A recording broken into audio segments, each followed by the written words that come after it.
Welcome back to the Road to National series. In today's episode, I'm going to take you through an upper max workout. So my max variation for this week was a banded camber bar press. Now, I'd never done a banded press with this amount of band tension on a camber bar before, but I knew I wanted to hit about 120 kilos because I'd hit 125 with the higher band and 115 with the lower band. So I managed to hit 120 pretty easily. Here I went for 125 and managed to hit it. So I was very happy with that because it meant I'd matched my previous max with less band tension. So I've managed to achieve the same max effort of bar weight but with 10 kilos of extra band tension. So I was happy with that. Then moving on to the accessories, the first accessory here was skull crushers. Now I went probably a bit too heavy on these.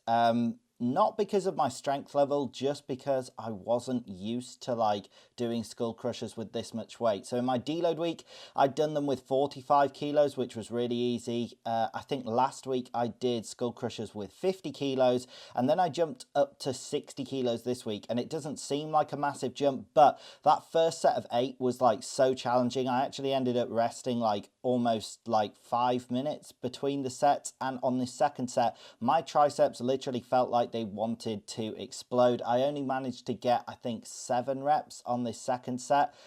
So I definitely think that training this heavy and in this rep range can build up great tricep strength, which is going to transfer over to bench lockout very good. However, I just needed to build up in weight slower throughout the weeks because I actually strained my tricep a bit doing those. So for the rest of the workout, I did heavy lat pull downs here with a mag grip.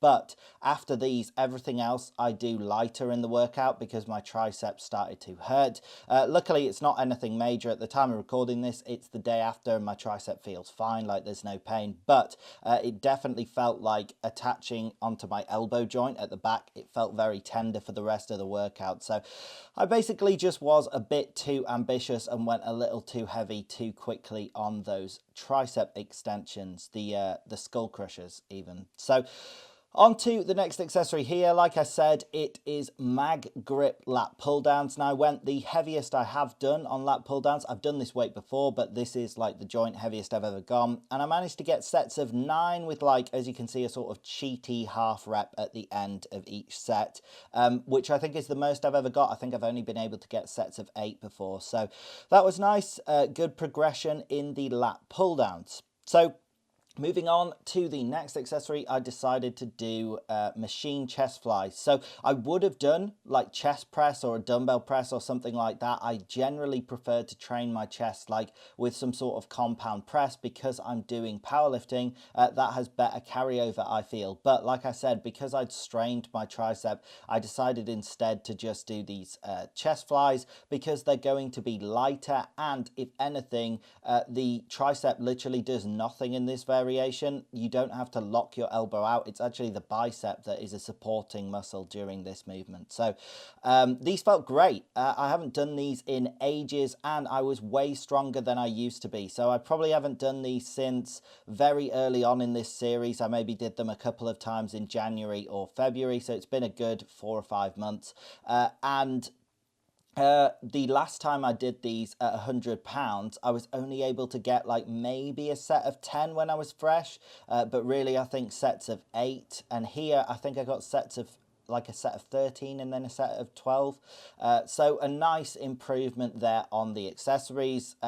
That is why, as well, I also like to rotate accessories out because it means that if you do the same accessories over and over again, it becomes so hard to try and progressively overload them. However, when you rotate an accessory out for a while and then come back to it, it is very easy as long as you're progressing to beat your previous best. So that was nice there. So moving on to the next accessory here, it was loo raises with these 10 kilo dumbbells. Now I was going to go with 15 kilo dumbbells and if my tricep was fine, I was actually going to do overhead press with the 30 kilo dumbbells. But when I decided to do the 15 kilo dumbbell loo raises because my tricep was hurting a bit, I actually couldn't get the dumbbells up at all. It's sort of a passed over into my shoulder. I just didn't feel great. So I had to drop it down to the 10 kilo dumbbells. I would have preferred to have gone a bit heavier, but I managed to get, I think, a set of 12 on the first set, and then like a set of 10 here, and then I drop and superset these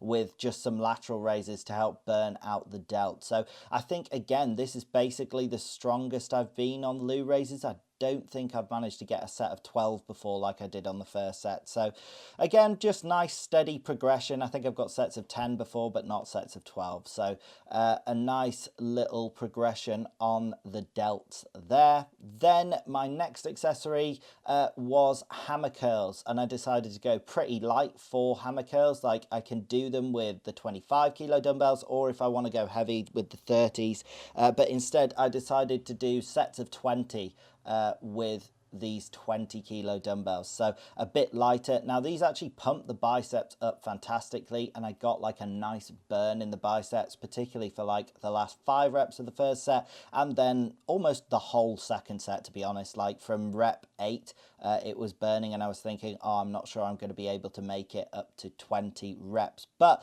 I did on that second set as well, and you'll be able to see me after I do the second set. I'm like holding my biceps. They felt very pumped, and yeah, just like lactic acid buildup, a nice burn slash sting in them. So another thing that was maybe the reason that my triceps were a bit tender, and why my shoulders didn't perform the way I wanted them with the heavier loo raises, was over the weekend I was spending some time with my family, and my cousin's like a volleyball player, so we were playing a little bit of volleyball, and I have not done like other sports in ages, and I was terrible. I am way less athletic than I used to be, so I'd like to build up my athleticism again and do more sports and GPP workouts. But there was one time I like dived for the ball and I absolutely hit the deck. It was it was a bit embarrassing, and I am just like basically like 20 kilos heavier than when I used to do any sort of athletic things like that. So